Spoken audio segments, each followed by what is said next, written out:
நாம் துதிக்க போகிற இயேசு நல்லவர்.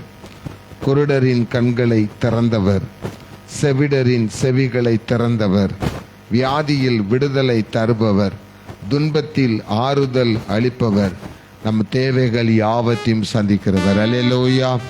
சந்தோஷமா இருக்கீங்களா? உற்சாகமா இருக்கிறீங்களா? இதை பார்க்குறவங்களும் இதை லைவ்ல பார்த்துட்டு இருக்கவங்களும் குடும்பமா தேவனை ஆராதிக்க போகிறோம். எங்களோடு சேர்ந்து நீங்களும் பிள்ளைகளோடு சேர்ந்து குடும்பமாய் ஆராதிக்க போகிறோம். இந்த இடத்துல வந்திருக்கிற நீங்களும் ஆண்டவரை ஆராதிக்க போறீங்க. நம்ம படிக்கிற பாடல்கள ஒவ்வொரு வார்த்தையும் நீங்கள் துதிக்கிற நேரத்துல உங்கள் சரீரத்துல, உங்கள் குடும்பத்துல, உங்கள் வாழ்க்கையில நிறைவேற போகிறது. அல்லேலூயா. கரங்களை தட்டி நாம் உற்சாகமே படிக்க போகிறோம். இயேசு நல்லவர், இயேசு வல்லவர், என்றென்றும் மாறாதவர்.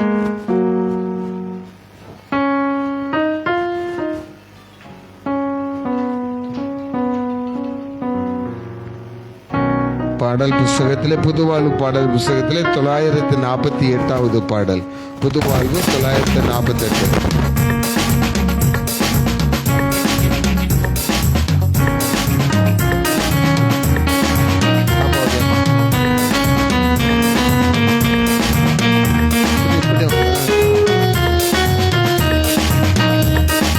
இயேசு நல்லவர், இயேசு நல்லவர், என்றென்றும் மாறாதவர், அவர் என்றென்றும் மாறா. இயேசு நல்லவர், இயேசு நல்லவர், இயேசு வல்லவர், என்றென்றும் மாறாதவர், அவர் என்றென்றும் மாறாதவர், குருடரின் கண்களை திறந்தவர், அவர் நல்லவர், நல்லவரே, அவர் நல்லவர். எல்லாரும் சேர்ந்து நல்ல உற்சாகமாய் என்றும் உள்ளதே, அவர் நல்லவர், சர்வ வல்லவர், அவர் கிருபை என்றும் உள்ளதே. இயேசு நல்லவர், பரிசுத்தர், அவர் நல்லவர், நல்லவரே, வியாதியில் விடுதலை தருபவர், அவர் நல்லவர், நல்லவரே, நம் பாவத்தை மன்னிக்கும் பரிசுத்தரே, அவர் நல்லவர், சர்வ வல்லவர், அவர் கிருபை என்றும் உள்ளதே.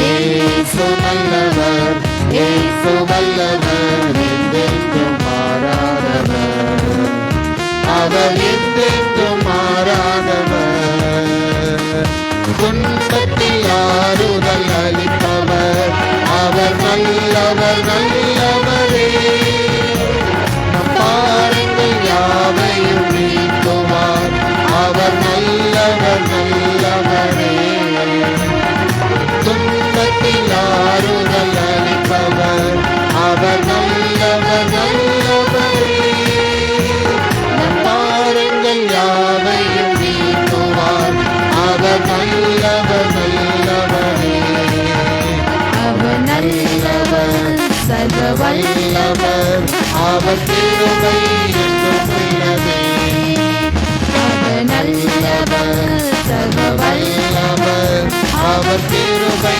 என்றும் உள்ளதே.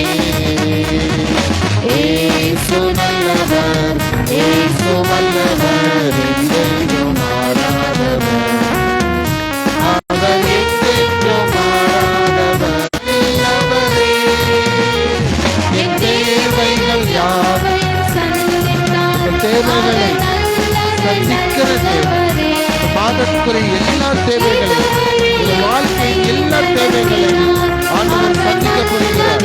அதுவே சந்தோஷமா விசுவாசத்தோடு படிப்போம்.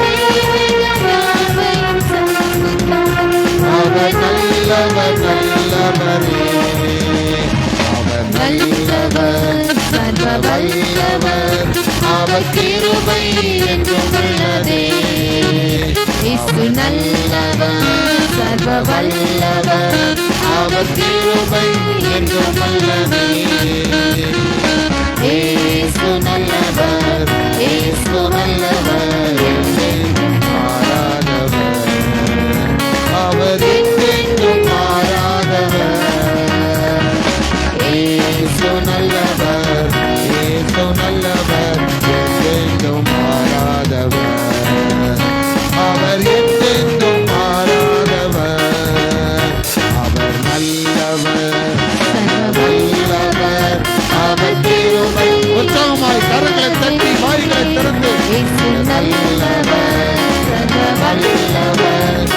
அவர் கிருபை என்றும் உள்ளதே. அல்லேலூயா, அல்லேலூயா. அவர் நல்லவர், சர்வ வல்லவர், வல்லமையான காரியங்களை நமக்கு செய்கிறவர். ஆமென் சொல்லுங்களேன். அசைக்க போகிறேன்னு சொல்றார். இந்த பூமியை அசைக்கிற அளவுக்கு வல்லமை அவரிடத்தில் உண்டு. ஏனென்றால் பூமி உருண்டை மீது கர்த்தர் என்ன செய்கிறார்? நிற்கிறார் என்று வசனம் சொல்லுகிறது. அப்படிப்பட்ட ஆண்டவர் நம்ம நினைக்கலாம், ஐயோ அப்போ அவர் பயங்கரமானவரா? அவர் பராக்கிரமசாலின்னு சொல்லப்பட்டிருக்கு. அவர் எரிச்சல் உள்ள கடவுள்னு சொல்லப்பட்டிருக்கு. பயங்கரமா சில விஷயங்கள்ல கோபம் கொண்டு என்று கூட சொல்லப்பட்டிருக்கு. அதே நேரத்துல கர்த்தர் இரக்கமும் உருக்கமும் மன உருக்கமும் நீடிய சாந்தமும் மிகுந்த கிருபையும் உள்ளவர்னு சொல்லப்பட்டிருக்கு. இன்னைக்கு நம்ம படிக்கிற இயேசு நல்லவர். அல்லேலூயா, நல்லவர், நல்லவர், நமக்கு நன்மைகளை செய்கிறவர், நம்மை கண்ணோக்கி பார்க்கிறவர். அந்த ஆண்டவர் தான் இன்னைக்கு நம்ம மத்தியில இருக்கிறாரு. ஒருவேளை நம்ம நன்மைகளை எதிர்பார்த்து நமக்கு நிறைய பேர் உதவாம போயிருக்கலாம். ஆனால் உங்களை என்றும் மறவாதவர் அந்த நல்லவர். அல்லேலூயா, உங்களை மறக்க மாட்டார். நான் உன்னை மறப்பதில்லை. ஆண்டவர் சொல்லுகிறார், நான் உங்களை மறப்பதில்லை, நீ என்னால் மறக்கப்படுவதும் இல்லை. ஆண்டவர் உங்களை மறக்க மாட்டார். ஒப்பு கொடுப்போமா?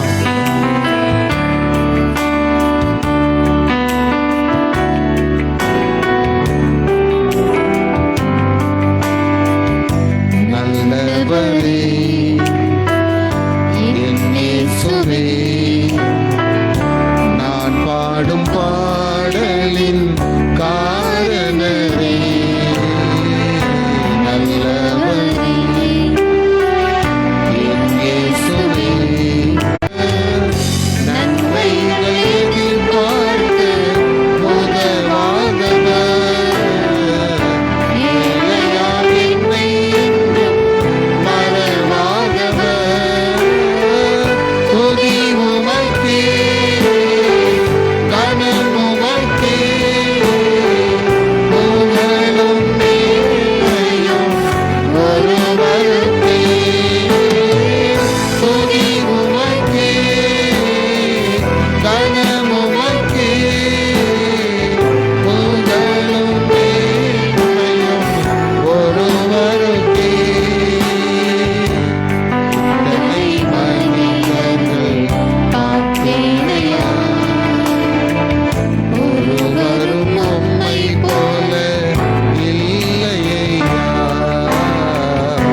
ராஜா நன்றி துதிக்கிறோம் ஸ்தோத்திரிக்கிறோம் தகப்பனே. அப்போ இந்த அருமையான மாலை வேலைக்காக கூட நன்றி செலுத்திக்கிறோம் ராஜா. அப்போ இந்த நேரத்தில் கூட தகப்பனே துதிக்க முடியாது ஆராதிக்க முடியாது நீ தந்த சாக்கியத்துக்காக கூட நன்றி செலுத்திக்கிறோம் ராஜா. அப்போ இந்த வேலை கூட செய்தி வேலைக்குள்ளாக நாங்கள் கடந்து செல்கிறோம் தகப்பனே. அப்போ எங்கூட நீங்கள் பேசுங்க ராஜா. உங்களுடைய வார்த்தையிலிருந்து வல்லமை வெளிப்படட்டும் இசப்பா. வந்திருக்க ஒவ்வொருத்தருக்கும் அப்போ உங்களுடைய வார்த்தை பிரயோஜனம் உள்ளதாக இருக்கட்டும் இசப்பா. அப்போ சுகவீனத்தோடு இருக்கிற ஒவ்வொருத்தரையும் அந்த வார்த்தையை தொட்டு சுகப்படுத்தட்டும் இசப்பா. என்ன வேதனையோடு அப்போ என்ன பாரங்களோடு மனக்கவலைகளோடு வந்தார்களோ அப்போ உங்களுடைய வார்த்தையை ஒவ்வொருத்தருடைய இருதயத்தையும் தேற்றும்படியாக நாங்கள் ஜெபிக்கிறோம். மீதிய நேரத்தை நீரே பொறுப்படுத்திக்கொள்ளும் வழி நடத்தும் மீட்பர் இயேசு கிறிஸ்துவின் ஜெபிக்கிறோம் ஜீவனுள்ள பிதாவே. ஆமென். ஹல்லேலூயா ஹல்லேலூயா. நாளிலே சுகமளிக்கும் ஆராதனை என்ற ஆண்டவர் கொடுத்த அந்த வார்த்தையின்படி இந்த சுகமளிக்கும் ஆராதனைக்கு நாம் வந்திருக்கிறோம். யார் யார் சரீரத்தில் எந்தெந்த பலவீனங்கள் இருந்தாலும், குடும்பத்திலே சரீர சுகத்தை கெடுக்கிற அளவுக்கு சூழ்நிலைகள் இருந்தாலும், நம்முடைய மனதை ரொம்ப ஸ்ட்ரெஸ் மன அழுத்தத்தை உண்டு பண்ணுகிற காரியங்கள் எதுவாக இருந்தாலும் அவர் தமது வசனத்தால் சுகமாக்குகிறவர். அல்லேலூயா. 107ஆம் சங்கீதம் 20ஆம் வசனத்தை எடுத்தருள் வாசித்து பாருங்கள். 107ஆம் சங்கீதம் 20ஆம் வசனம். அவர் தமது வசனத்தை அனுப்பி அவர்களை குணம். டாக்டரை அனுப்பல, இயேசு அவர் தமது வசனத்தை அனுப்புகிறார். அல்லேலூயா. அவருடைய வசனத்தை அனுப்பி உங்களை குணமாக்கி, உங்களை சார்ந்தவர்களை நீங்கள் யாருக்கெல்லாம் ஜெபிக்கிறீர்களோ அவர்களெல்லாம் குணமாக்கி, அடுத்த லைன் முக்கியமானது, அழிவி நின்று அவர்களை என்ன செய்யறாரா? மீட்டு எடுத்துறாரு, தப்பி வச்சிடுறாரு.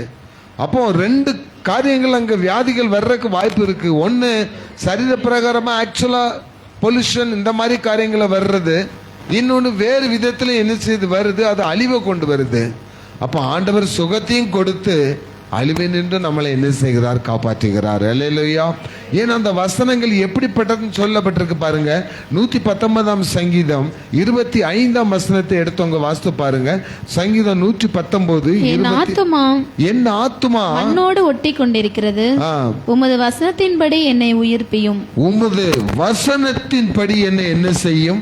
உயிர்ப்பியும்.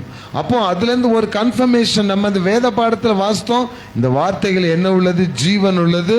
இதுல ஒண்ணு என்ன செய்யக்கூடாது? கூட்டக்கூடாது. இதுல எதை என்ன செய்யக்கூடாது? குறைக்க கூடாது. அப்படி ஆண்டவருடைய வசனம் இன்னைக்கு சொல்லுது, என்னுடைய வசனங்கள் உங்களை உயிர்ப்பிக்க போகிறது. அல்லேலூயா. அப்ப வியாதிப்பட்டிருக்கிற, வேதனைப்பட்டிருக்கிற, உயிர் போற தருவாயில இருக்கிற யாரா நம்ம குடும்பத்துல இருந்தாலும் சரி, இன்னைக்கு ஆண்டவர் நம்முடைய இங்க ஜெபிக்கிற நேரத்துல நம்முடைய வசனத்தை அனுப்பி என்ன செய்யறாரா? சுகமளிக்க போகிறார், அவர்களை மீட்டெடுக்க போகிறார். அந்த வசனத்தை அந்த லூக்கா எழுதின சுவிசேஷம் 5ஆம் அதிகாரம் 1ஆம் வசனத்தை எடுத்தவங்க வாசித்து பாருங்க. லூக்கா 5:1. பின்பு அவர் கடல் அருகே நின்றபோது திரளான ஜனங்கள் தேவ வசனத்தை கேட்கும்படி அவரிடத்தில் நெருங்கினார்கள். ஹல்லேலூயா. அதனுடைய பின்னாடி உள்ள இதை பார்த்தீங்கன்னா, அங்கதான் பேதுரு என்ன செஞ்சிட்டு இருக்கிறாரு? மீன் பிடிக்க போயிட்டு ஒன்றும் கிடைக்காம, எதுவுமே கிடைக்காம பரதாம உட்காந்து வலையை ரிப்பேர் பார்த்துட்டு வசனத்தை என்ன செஞ்சிட்டு இருக்காரு? கேட்டுட்டு இருக்காரு. ஏன்னா தேவனுடைய வார்த்தையை அவர் கேட்காதவராய் இருந்தாருன்னா, ஆண்டவர் பேதுருவை பார்த்து உன் போட்டு இங்க என்ன செஞ்சுட்டு வா, கொண்டு வான்னு சொல்ற வார்த்தை அவருக்கு என்ன செஞ்சிருக்காது? விழுந்திருக்காது. அப்படித்தானே? அவர் வேற எதையோ சிந்திச்சுக்கிட்டு இதை ஆண்டவர் சொல்ற வசனத்தை கேட்காம இருந்திருப்பாருன்னா அவர் காதுல இது விழுந்திருக்காரு. அவரே துக்கத்தில் இருக்காரு, ஒண்ணுமே இல்லாம. ஆனா வசனத்தை அவர் கேட்டு இருக்காரு. அந்த வசனத்துல ஏதோ சம்திங் இருக்கு, ஸ்பெஷல் இருக்குங்கிறது அவனால யூகிக்க முடியுது. அதனால தான் பேதுருவே போட் எனக்கு வேணும்னு சொல்லி கேட்ட உடனே அந்த போட்டை கொண்டு கடல்ல தள்ளி விடுறாரு. அந்த பேதுரு தான் ஆண்டவர் சொல்ல, நீ கடல்ல உள்ள ஆழமா போய் என்ன செய்ய, மீனை பிடின்னு சொல்றாரு. அதுக்கு கீழ்ப்படிஞ்சு, அந்த வார்த்தைக்கு கீழ்ப்படிஞ்சு போறாரு. கீழ்ப்படிஞ்சு போறாருன்னா அதுக்கு முன்னாடி தேவன் சொன்ன வசனங்கள்ல அவருக்கு ஒரு நம்பிக்கை இருந்திருக்கும். ஏன்னா தேவனால் கூடாத காரியம் ஒன்றுமில்லை. யாரோ எவரோ திடீர்னு இப்படி சொல்றாரு அப்படிலாம் நினைக்கல. ஏதோ ஒண்ணு இவர்கிட்ட இருக்குது, இந்த வார்த்தையில ஏதோ ஒரு வல்லமை இருக்குதுன்னு சொல்லிட்டு போறாரு. பைபிள் சொல்லுது 2 மடங்கு 2 படகு நிறைய மீன்களை பிடித்து கொண்டு வந்தான். அல்லேலூயா. அப்போ நம்ம ஒரு பாட்டு படிச்சோம், நம்ம தேவைகளை ஆண்டவர் என்ன செய்வாரா, சந்திக்கிற தேவன் நம்ம பாடல படிச்சோம். அப்போ நமக்கு தேவைகளை இன்னும் தெரிது, அது நிமித்தம் இல்லாததுனால மன அழுத்தத்தில் நம்ம இருப்போமானால் ஆண்டவர் இன்னைக்கு சொல்லாரு, என் வசனத்துக்கு நீ கீழ்ப்படிஞ்சா 2 மடங்கு ஆசீர்வாதத்தை நீ பெற்றுக்கொள்ள போகிறாய். அல்லேலூயா. ரெட்டிப்பான நன்மைகளை நான் உங்களுக்கு தருவேன் சொல்றாரு. யோவான் 6ஆம் அதிகாரம் 68ஆம் வசனத்தை எடுத்தவங்க வாசித்து பாருங்க. யோவான் 6ஆம் அதிகாரம் 68ஆம் வசனம். அவருக்கு பிரதியுத்தரமாக, ஆண்டவரே யாரிடத்தில் போவோம்? நித்திய ஜீவ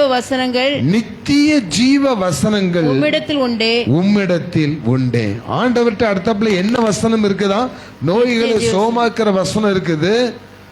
இல்லாததை நமக்கு கிடைக்க வைக்கிற வார்த்தையின் வல்லமை நிறைந்த வசனங்கள் இருக்கிறது. நம்மை உயிர்ப்பிக்க வசனங்கள் அவரிடத்துல என்ன செய்கிறது இருக்கிறது. அடுத்தாப்புல என்ன சொல்றாரு? நித்திய ஜீவனை, after my death, after your death. நம்ம செத்த பிறகு நமக்கு ஒரு வாழ்க்கை இருக்கணும். அதனால தான் சொன்னேன், நம்ம இந்த உலகத்துல ஆரம்பத்துல சொன்ன பார்த்தீங்க, இந்த இயேசு நம்மோடவே கூட இருந்தா இந்த உலகத்துக்குரிய எல்லா காரியங்களும் நமக்கு என்ன செய்யும், கிடைக்கும். நம்ம செத்த பிறகு நாம் இயேசுவோடு கூட என்ன செய்வோம், இருப்போம். இந்த உலகத்துல வாழும்போது இயேசு உங்களோடு கூட இருந்தா நம்முடைய மரணத்துக்கு பிறகு நாம் எங்க இருப்போம்? இயேசுவோடு இருப்போம். அப்படி ஆசைப்படுறவங்க கைகளை வைத்து ஒரு அல்லேலூயா சொல்லுங்களேன். ஏன்னா இந்த உலகத்துல இயேசு என் கூட இருந்தார்னா எனக்கு எந்த பிரச்சனையுமே இல்லை. இயேசு என் கூட இருந்தா அவர் பரிசுத்தர், நானும் எப்படி இருக்க முடியும்? பரிசுத்தமா இருக்க முடியும். நான் செத்த பிறகு அவர் இருக்கிற இடத்துக்கு நான் என்ன செஞ்சிருவேன்? ஈஸியா போயிருவேன். அதனால தான் அவர் எனக்குள்ளும் நான் அவருக்குள்ளும் என்ன செய்ய இருக்கணும். பைபிள் சொல்றது, ஒருவன் கிறிஸ்துவுக்குள் இருந்தால் புது சிருஷ்டி ஆகிறான், பழையவைகள் எல்லாம் என்ன செய்கின்றது, ஒளிந்து போகிறது, எல்லாம் என்ன செய்கிறது, புதிதாகிறது. அப்ப கடைசியா நம்ம ஜெபித்த தனியா ஒரு ஜபத்துக்கு ஜெபித்தோம் பார்த்தீங்களா, சகோதரி ஜெபிச்சாங்க, எல்லாம் புதிதாக போகிறது. அல்லேலூயா. எல்லாவற்றையும் சரீரத்தில் உள்ள எல்லா உறுப்புகளையும், கற்ப பைகள் எதுவா இருந்தாலும் எல்லாவற்றையும் புதிதாக்கி உங்களுடைய வாழ்க்கையை ஆண்டவர் புதிதாக்க போகிறார். ஆமீன் சொல்லுங்க. அதை செய்கிறது கர்த்தருடைய வசனம். யோவான் எழுதின சுவிசேஷம் 5ஆம் அதிகாரம் 24ஆம் வசனத்தை எடுத்தவங்க வாசித்து பாருங்க. யோவான் 5:24. என் வசனத்தை கேட்டு என்னை அனுப்பினவரை விசுவாசிக்கிறவனுக்கு நித்திய ஜீவன் உண்டு. அவன் ஆக்கினை தீர்ப்புக்குட்படாமல் மரணத்தை விட்டு நீங்கி ஜீவனுக்குட்பட்டிருக்கிறான் என்று மெய்யாகவே உங்களுக்கு சொல்லுகிறேன். அதான் ஃபர்ஸ்ட் சொன்னேன். அப்படி வசனத்தை கேட்டு அதன்படி நடக்கிற மரணத்துக்கு நீங்க சாகாம இருப்பான்ல. எல்லாருக்கும் சம்பவிக்கிற மரணம் நமக்கு வரும். ஆனா அந்த மரணத்துக்கு பிறகு நித்திய ஜீவனுங்கிற சாகா வரத்தை என்ன செய்வான், பெற்றுக்கொள்வான். ஏனென்றால் ஏசாவில சொல்லப்பட்டிருக்கு, அவர் மரணத்தை ஜெயமாக விளங்குவார். மரணத்தை விளங்குவார். அந்த தரிசனம் தான் இயேசு கிறிஸ்து அதை என்ன செய்தார், இயேசு கிறிஸ்து மூலமாய் நிறைவேற்றப்பட்ட 3ஆம் நாளில் இயேசு கிறிஸ்து உயிரோடு என்ன செய்தார், வந்தார், மரணத்தை ஜெயித்து வந்தார். இப்போ இந்த வசனத்தை குறித்து தான் நான் உங்கள்கிட்ட சொல்ல போறேன். ஷார்ட் அண்ட் சைட்டா சொல்ல போறேன். அப்போஸ்தலர் நடபடிகளின் புஸ்தகம் 20ஆம் அதிகாரம் 8ஆம் வசனமும் முதல்ல 8ஆம் வசனத்தை வாசிங்க. மேல் வீட்டிலே அநேக விளக்குகள் வைத்திருந்தது. அப்பொழுது வாசிமா. ஐதிகு என்னும் பெயர் கொண்ட ஒரு வாலிபன் ஜன்னலில் உட்கார்ந்திருந்து பவுல் நெடுநேரம் பிரசங்கம் பண்ணி கொண்டிருக்கையில் மிகுந்த தூக்கமடைந்து நித்திரை மயக்கத்தினால் சாய்ந்து 3ஆம் மெத்தையிலிருந்து கீழே விழுந்து மரித்தவனாய் எடுக்கப்பட்டான். உடனே பவுல் இறங்கி போய் அவன் மேல் விழுந்து அவனை அணைத்துக் கொண்டு கலங்காதிருங்கள், இவன் உயிர் இவனுக்குள் இருக்கிறது. ஹல்லேலூயா. கடைசி வசனத்தை நம்ம பிற பார்ப்போம். முதல்ல சொல்றேன், தேவ வசனத்தை பவுல் என்ன செஞ்சிட்டு இருந்தாரு, பிரசங்கம் பண்ணிட்டு இருந்தாரு. பிரசங்கம் பண்ணும்போது அந்த வசனத்தை அவன் என்ன செய்யல, கேட்கல. நான் அவனுக்கு தூக்க கலக்கம் வந்துடுச்சு. அவன் உட்கார்ந்து இருந்தது மொட்டை மாடியில சோறுல என்ன செஞ்சிட்டு இருக்கான், பாதுகாப்பு இல்லாத இடத்துல என்ன செஞ்சு இருந்து வசனத்தை கேட்டுட்டு இருக்கான். தூங்கி எங்க வந்துட்டான், 3வது மாடியிலேருந்து கீழே விழுறான்னா கீழே விழக்கூடிய இடத்துல தான் இருக்கிறான். ஆனா இன்னைக்கு வசனத்தை கேட்க வந்திருக்கிற நீங்கள் பாதுகாப்பான இடத்துல இருக்கிறீங்க. அல்லேலூயா. நீங்க கீழே விழுந்தா சேர்ல தான் கீழே விழணும், வேற எங்கேயும் போய் விழ முடியாது. ஆனால் ஆண்டவர் உங்களை விழ பண்ண விட மாட்டார், விழுகிறவர்களை வசனம் தூக்கி எடுக்கிறது. அல்லேலூயா. இதுல என்னத்தன இந்த சப்ஜெக்ட்ல நம்ம எதை கத்துக்கணும்னா, தேவ வசனத்தை நீங்கள் ஆலயத்தில் கேட்டாலும், தேவ வசனத்தை இது போன்ற பொதுவான இடங்களில் கேட்டாலும், வேத வசனத்தை நீங்க வீட்டில் யார் மூலமாகவோ டிவி மூலமாகவோ அந்த சேனல்ல வர்ற கிறிஸ்தவ செய்திகள் மூலமாகவோ நீங்க கேட்டாலோ, வேத வசனத்தை ஒரு நாளும் அலட்சியம் செய்யாதிருங்கள். வேத வசனத்தை அற்பமாய் என்ன செய்யாதீங்க, எண்ணாதிருங்கள். ஏன்னா வேத வசனம் எல்லாம் பொன்னினால் புடமிடப்பட்டது அப்படின்னு பைபிள் சொல்லுது. வேத வசனங்கள் மலைகளை உடைக்கிற சம்மட்டி என்று சொல்லப்பட்டிருக்கிறது. வேத வசனம் ஆண்டவர் வாயிலிருந்து வந்த ஒவ்வொரு வார்த்தையினுடைய அந்த வசனங்கள் எல்லாம் வல்லமை உள்ளதுன்னு சொல்லப்பட்டிருக்கு. அந்த வசனத்தை நமக்கு ஆண்டவர் என்ன செய்கிறாரு, கொடுக்கிறாரு. ஊழியக்காரர்கள் மூலமாக, ஒருவேளை நல்ல பரிசுத்தவான்கள் மூலமாக ஒவ்வொரு நாளும் நம்ம காதுல அந்த வாக்குத்தத்த வசனங்கள், வல்லமையுள்ள வசனங்கள், அதிகாரமுள்ள வசனங்களை ஆண்டவர் நமக்கு கொடுக்கிறாரு. இந்த வசனங்களை நம்ம கேட்டு அதுபடி செய்யாம அலட்சியமா இருந்தோம் அப்படின்னாச்சுன்னா, இந்த ஐதீகோவுக்கு என்ன நிலைமை வந்ததோ அந்த நிலைமை தான் நமக்கு வரும்.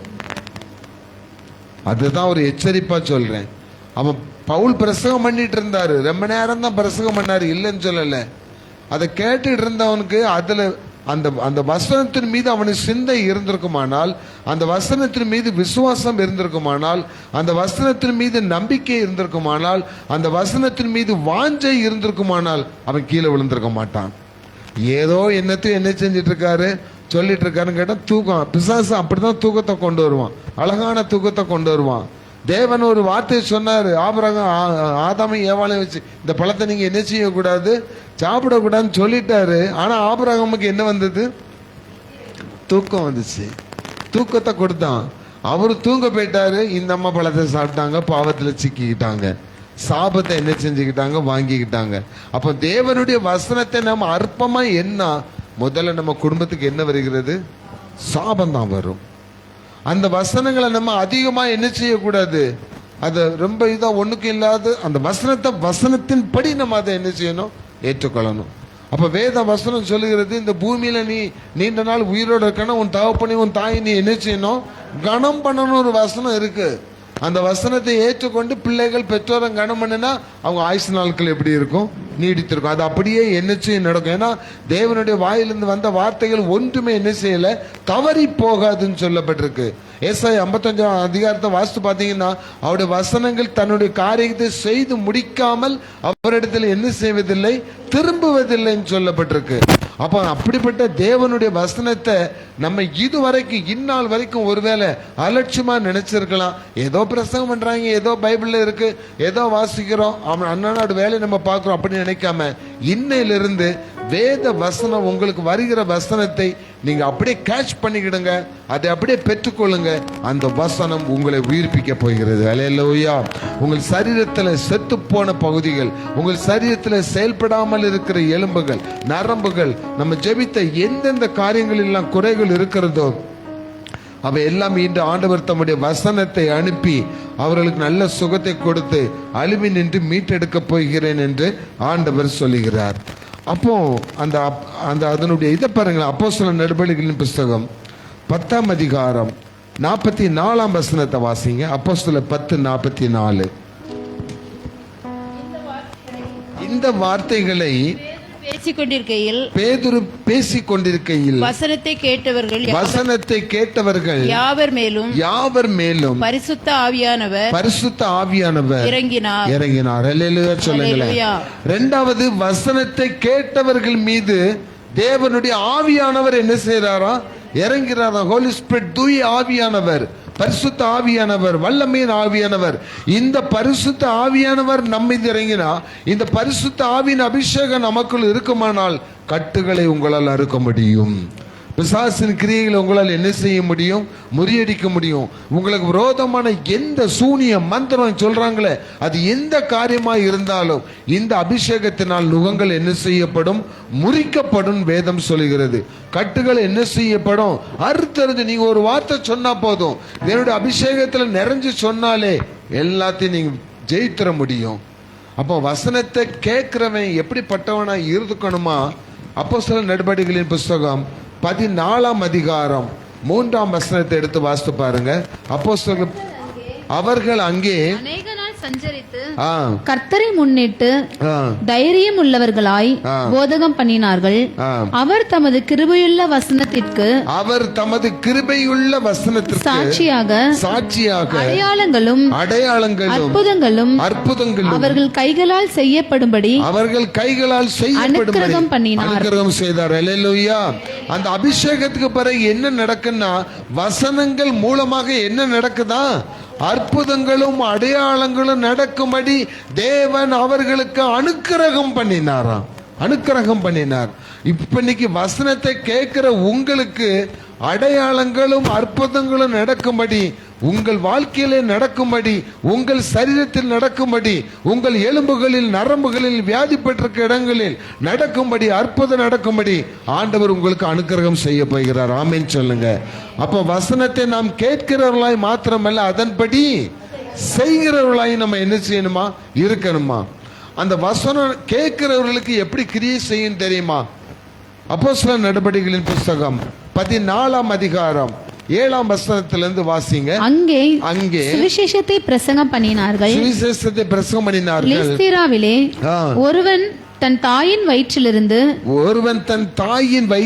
பிறந்தது முதல் சப்பானியாய் இருந்து ஒருபோதும் நடவாமல் கால்கள் விளங்காதவனாய் உட்கார்ந்து பவுல் பேசுகிறதை கேட்டுக்கொண்டிருந்தான்.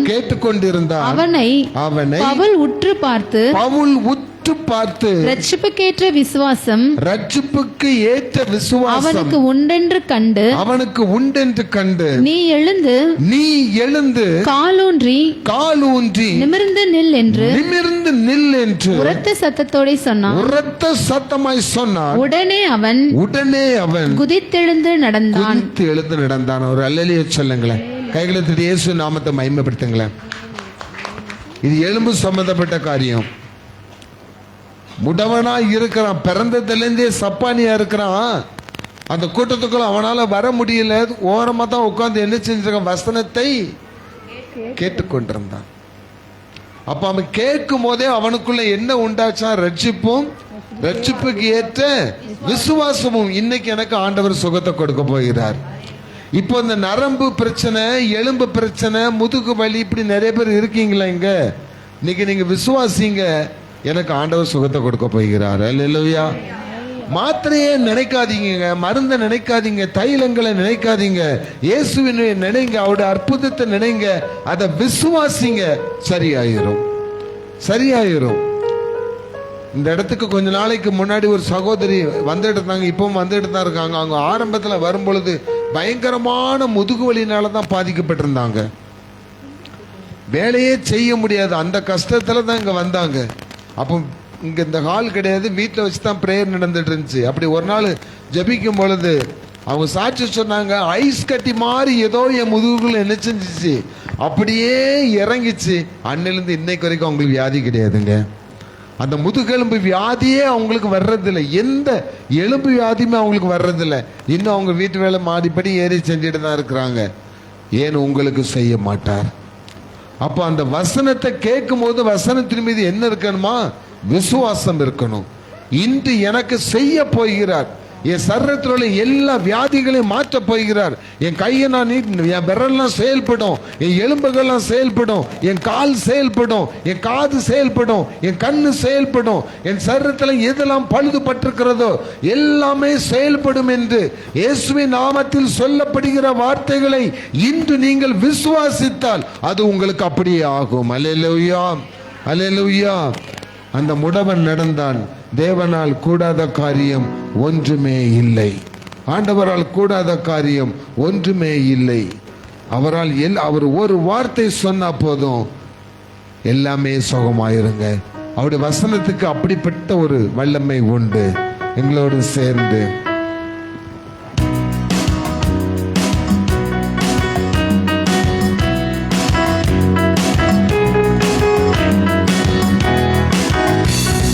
கூடாதது ஒன்றுமில்லையே, கூடாதது ஒன்றுமில்லையே, கூடாதது ஒன்றுமில்லையே, கூடாதது ஒன்றுமில்லையே, நம் தேவனால் கூடாதது,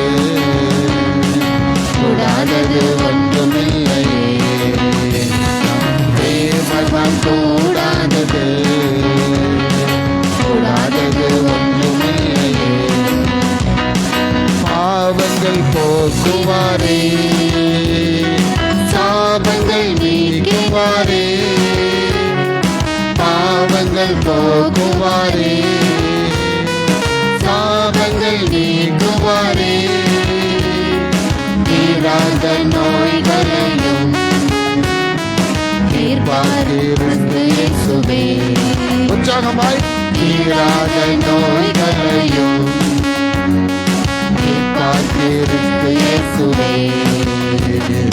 கூடாதது ஒன்றுமில்லையே, கூடாதது ஒன்றுமில்லையே, கூடாதது ஒன்றுமில்லையே, கூடாதது ஒன்றுமில்லையே, தேவனால் கூடாதது, கூடாதது ஒன்றுமில்லையே, தேவனால் கூடாதது, கூடாதது ஒன்றுமில்லையே. ஹல்லேலூயா. எபேசியர் 6ஆம் அதிகாரம், கடைசியாக எபேசியர் 6ஆம் அதிகாரம் புதிய ஏற்பாட்டிலே 11ஆம் வசனத்தையும் 17ஆம் வசனத்தையும் வாசிப்போம். எபேசியர் 6:11.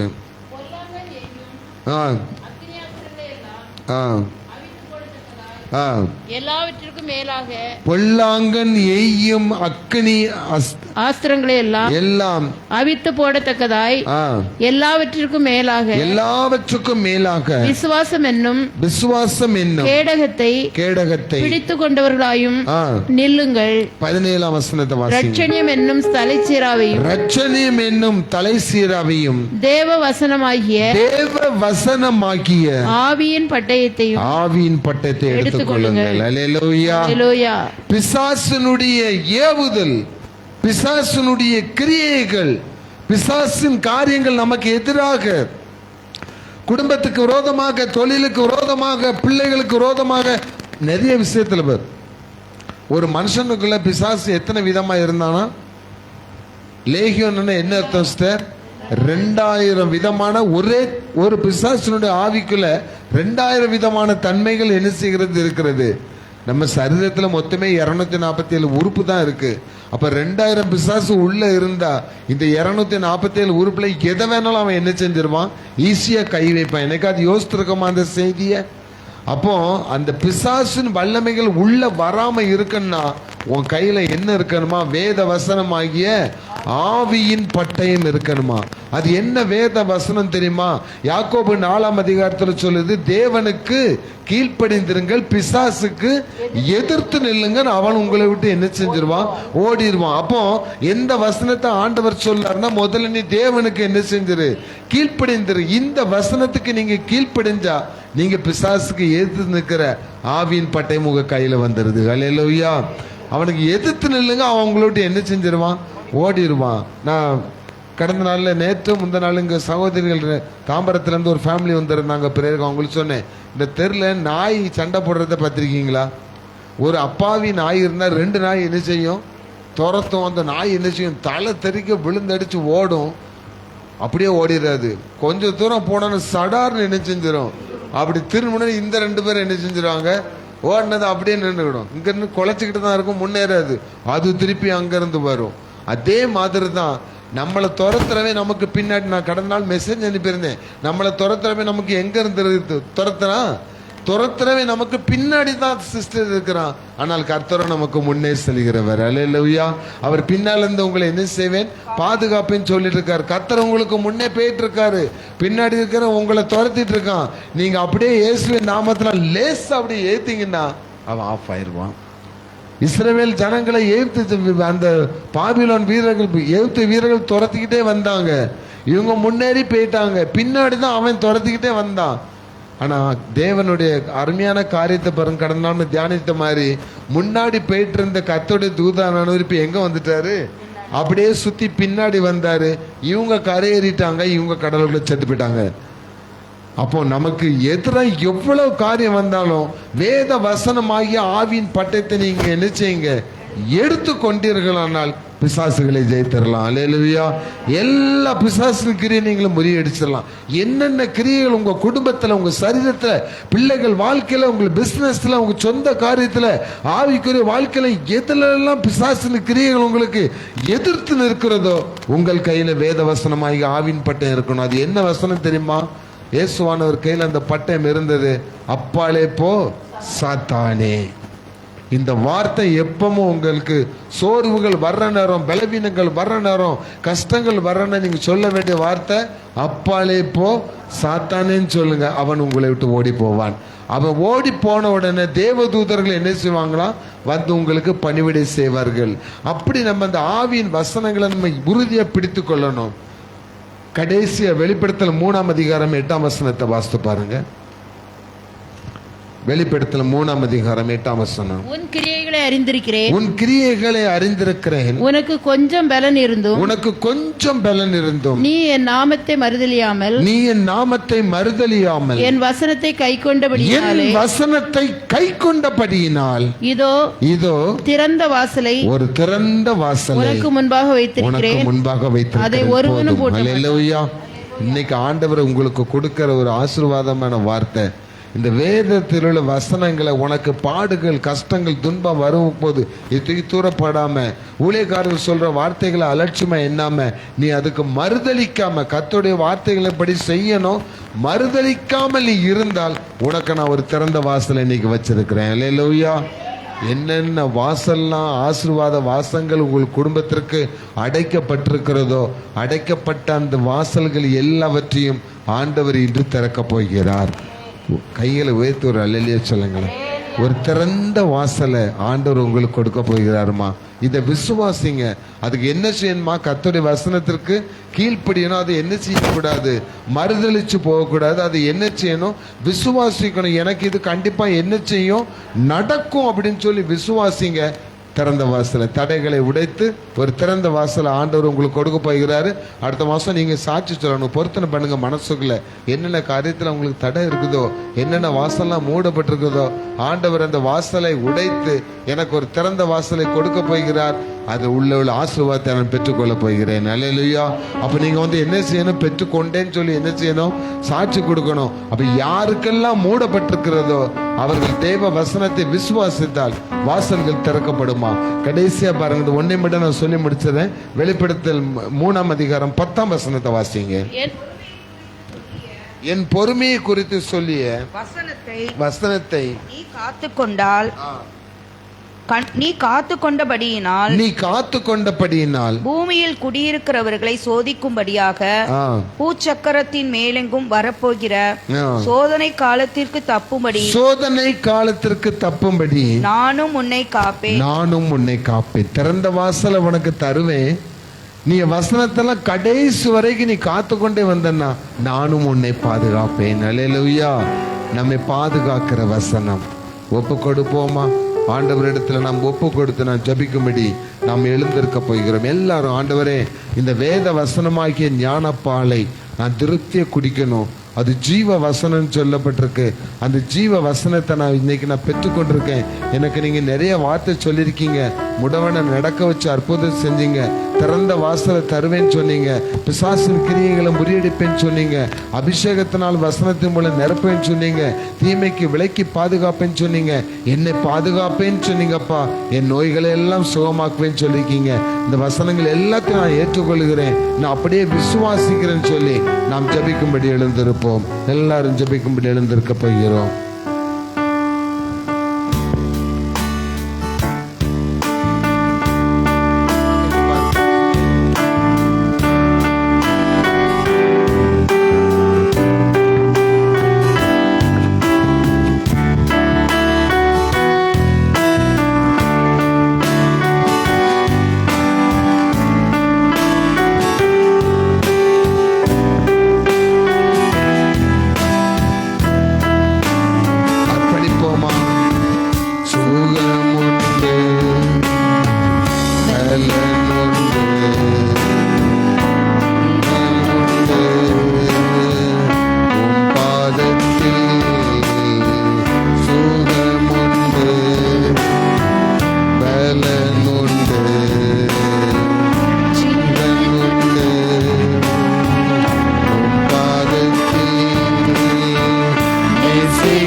நாங்கள் நேற்று இரவில் ஒரு தீர்மானம் எடுத்தோம். நான் ராஜராஜன் குழுமையா நாங்கள் சேர்ந்து ஜெபிக்கும் போது முழங்கால் படியிட்டு ஜெபிக்கணும். சேரெல்லாம் கொஞ்சம் முன்னே இப்படி தள்ளிட்டோம். முழங்கால் போட முடிஞ்சவங்க முழங்கால் போடுங்க சிஸ்டர். முழங்கால் போட முடியாதவங்க நில்லுங்க. உங்கள் முழங்கால்களை முடக்குங்க. ஆண்டவர் உங்களை எழுந்து நிமிர்ந்து நடக்க செய்வார். அல்லேலூயா, அல்லேலூயா, அல்லேலூயா. கோபமா வருதா? இந்த பாஸ்டர் முழங்கால் போட வைக்கிறாரு? இல்லை. முழங்கால்களை முடப்போது கர்த்தருக்கு நாம் இருக்கிற தாழ்மையை குறிக்கிறது. இயேசுவானவரே முழங்காலில் நின்று, ஆண்டவரே இந்த துன்பம் என்னை விட்டு நீங்குவது உமக்கு சித்தமானால் நீங்கட்டும் என்று சொல்லி ஜெபித்தாரே. ஒரு குஷ்டரோகி கர்த்தருடைய ஆண்டவருக்கு முன்னால் வந்து முழந்தாளிட்டு முழங்கால் படிட்டு உமக்கு சித்தமானால் என்னை சுத்தமாக்க உம்மால் ஆகும் என்று சொன்னானே. ஆண்டவர் சுகத்தை கொடுத்தாரே. நீங்கள் முழங்கால் படியிட்டிருப்பதை கர்த்தர் பார்க்கிறார் சகோதரியே. நீங்கள் முழங்கால் படியிட்டிருக்கதை கர்த்தர் பார்க்கிறார் சகோதரனே. என் தாயே, என் தகப்பனே, என் சகோதரிகளே, இன்னைக்கு உங்களுக்கு துன்பம் நீங்கும். இன்று உங்களுக்கு வியாதி நீங்கும். இன்று உங்களுக்கு வேதனை நீங்கும். இயேசு உங்கள் வாழ்க்கையில உங்களுடைய சரீரத்தில் ஒரு அற்புதத்தை செய்ய போகிறார். அற்புதத்தை செய்ய போகிறார். அற்புதத்தை செய்ய போகிறார். பரம தகப்பனே, நல்ல இயேசுவே, கிருபை நிறைந்தவரே, இதோ நீர் இந்த மக்கள் மீது, வியாதிப்பட்டிருக்கிற இந்த மக்கள் மீது உம்முடைய கரங்களை நீட்டி உம்முடைய வசனத்தை அனுப்புவீராக. உம்முடைய வசனத்தை அனுப்புவீராக. உம்முடைய வசனத்தை அனுப்புவீராக. இதோ நீ வேதனைகள் நீங்கி சுகமாயிரு. உன் வியாதிகள் நீங்கி சுகமாயிரு. இதோ என் ஆவியை நான் உள்ளே பிரவேசிக்க பண்ணுகிறேன். இதோ என் ஆவியை உள்ளே பிரவேசிக்க பண்ணுகிறேன். இதோ நான் புதிய எலும்புகளை படைத்து, புதிய நரம்புகளை சுசித்து, புதிய தோலினால் அதை மூடி என் ஆவியை உள்ளே வைக்கிறேன். உங்கள் எலும்புகள் இப்பொழுது உயிரடையும். உங்கள் எலும்புகள் இப்பொழுது பலனடையும். உங்கள் எலும்புகளுக்கு புதிய ஒரு சக்தி உண்டாகும். இயேசு கிறிஸ்துவின் நாமத்தினாலே தேய்மானம் உள்ள எலும்புகள் எல்லாம் முற்றிலும் புதிதாக்கப்பட்டு நீங்கள் ஒரு ராணுவ வீரனை போல துள்ளி குதிக்கிற புள்ளி மானை போல ஆண்டவர் உங்களை எடுத்து உங்களை புதிதாக மாற்றுகிறார். ஆண்டவரை விசுவாசிங்க. இந்த வார்த்தைகளை விசுவாசிங்க. ஆண்டவரே, வேதம் சொல்லுது, என் கால்களை மான்களின் கால்களை போலாக்கினீர். இந்த வசனத்தை அப்படியே ஏற்றுக்கொள்ளுங்க. வாயை திறந்து சொல்லுங்க, என் எலும்புகளை, என் எலும்புகளை, என் எலும்புகளை ஆண்டவர் உயிர்ப்பிக்கிறீர். ஆண்டவர் உயிர்ப்பிக்கிறீர். உம்முடைய வசனம் என்னை உயிர்ப்பிக்கிறது. உம்முடைய வசனம் என் எலும்புகளை உயிர்ப்பிக்கிறது. உம்முடைய வசனம் என்னுடைய செயலித்து போன எல்லா காரியங்களும் உயிர்ப்பிக்கிறது. உம்முடைய வசனம் என் கர்ப்பப்பையை உயிர்ப்பிக்கிறது. உம்முடைய வசனம் என் வாழ்க்கையை உயிர்ப்பிக்கிறது. உம்முடைய வசனம் என் குடும்பத்தை உயிர்ப்பிக்கிறது. உம்முடைய வசனம் என் குடும்பத்தில் உள்ள பாவமான காரியங்களை அழிக்கிறது. பாவத்தின் கிரியைகளை அழிக்கிறது. மதுபானத்தின் கிரியைகளை அழிக்கிறது. விபச்சாரத்தின் சிரியங்களை அழிக்கிறது. வேறு விதமான பில்லி சூனிய மந்திர தீய காரியங்களை உம்முடைய வசனம் அழிக்கிறது. உம்முடைய வசனம் சக்தி உள்ளது. உம்முடைய வசனம் வல்லமை உள்ளது. உம்முடைய வசனம் அக்கினிமயமானது. அது மலைகளை உடைக்கிற சம்மட்டி. இந்த ஜெபத்திலே எங்களோடு கலந்து கொண்டிருக்கிற எமது திருச்சபை மக்கள் மாத்திரமல்ல, இது லைவ்ல பார்த்து கொண்டிருக்கிற ஒவ்வொரு குடும்பத்திலும் தேவனுடைய வசனம் வல்லமையாய் இறங்கி அவர்கள் குடும்பத்திற்கு முன்பதாக, வாழ்க்கைக்கு முன்பதாக மலை போல் இருக்கிற பிரச்சனைகளை அடித்து நொறுக்குவதாக. தடைகளை உடைக்கிற வசனம், தடைகளை உடைக்கிற வசனம், தேவனுடைய வசனங்கள் உங்கள் குடும்பத்துக்கு விரோதமான தடைகளை உடைப்பதாக. தடைகளை உடைக்கிறவர் இனி உங்கள் முன்னே செல்வார். உங்கள் பிள்ளைகளுக்கு விரோதமாக, உங்கள் ஊழியங்களுக்கு விரோதமாக, சபைகளுக்கு விரோதமாக, ஊழியக்காரர்களுக்கு விரோதமாக, ஆராதனைகளுக்கு விரோதமாக எழும்பியிருக்கிற எல்லா விதமான வஞ்சக சாத்தானின் கிரியைகளை அழிக்கும்படி ஆவியின் பட்டமாகிய வேத வசனத்தை உங்கள் வாயிலும் உங்கள் கையிலும் ஆண்டவர் கொடுக்கிறார். வேத வசனத்தை சொல்லி நீ கையை நீட்டிப்பார். உன் பிரச்சனைக்குரிய இடத்துல வேத வசனத்தை சொல்லி உன் கையை நீட்டிப்பார். நீட்டின கையை விசுவாசத்தோடு நீட்டு. உனக்கு பாதை கிடைக்கும். உனக்கு எதிரான காரியங்கள் பிளந்து போகும். உதவி செய்யும் ஆண்டவரே, உதவி செய்யும். எமது மக்களை ஆசீர்வதிங்க. ரொம்ப கஷ்டத்தோடு இருக்காங்கப்பா. வறுமையில இருக்காங்க. இந்த ஏழும் ஜெப வீட்டுல நிறைய பேர் வறுமையில இருக்காங்க. மாச கடைசியில் அவங்களால உருட்டி பிரட்டணும் அப்படிதான் ஏக்கத்துல இருக்காங்க. இன்னைக்கு இயேசுவின் நாமத்தினால நான் உங்களுக்கு சொல்றேன், வேத வசனம் சொல்லுகிறது, என் தலையை எண்ணெயால் அபிஷேகம் பண்ணுகிறேன். சொல்லுங்களேன், சத்தமா சொல்லுங்க, நல்லா சத்தமா சொல்லுங்க. என் பாத்திரம் நிரம்பி வழிகிறது, என் பாத்திரம் நிரம்பி வழிகிறது. இந்த பாத்திரத்தை நிரம்பி வழிய செய்கிறவர் வேத வசனத்தை நமக்கு கொடுத்த கர்த்தராகிய இயேசு கிறிஸ்துவே.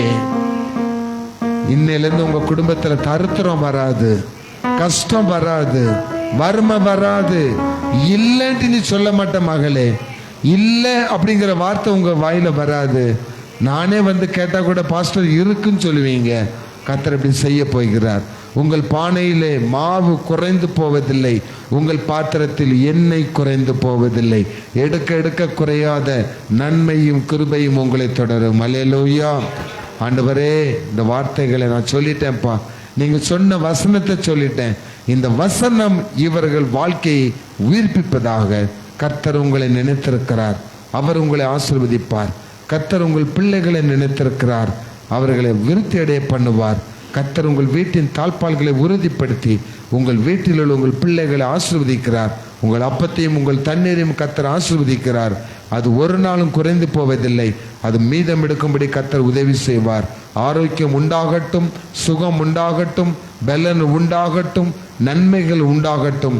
இவை யாவும் இயேசுவின் நாமத்தினால் உண்டாகட்டும். சமாதானமும் சந்தோஷமும் கிருபையும் இயேசுவின் நாமத்தினால் உங்களுக்கு உண்டாவதாக. இயேசுவின் நாமத்தில் ஜெபிக்கிறோம் நல்ல பிதாவே, ஆமேன். என் ஆத்மாவே கர்த்தரை சோத்தரி, என் முழு உலகமே பரிசுத்த நாமத்தை சோத்தரி. என் ஆத்மாவே கர்த்தரை சோத்தரி, சகல உபகாரங்களை மறவாதே. ஆமேன், ஆமேன், ஆமேன்.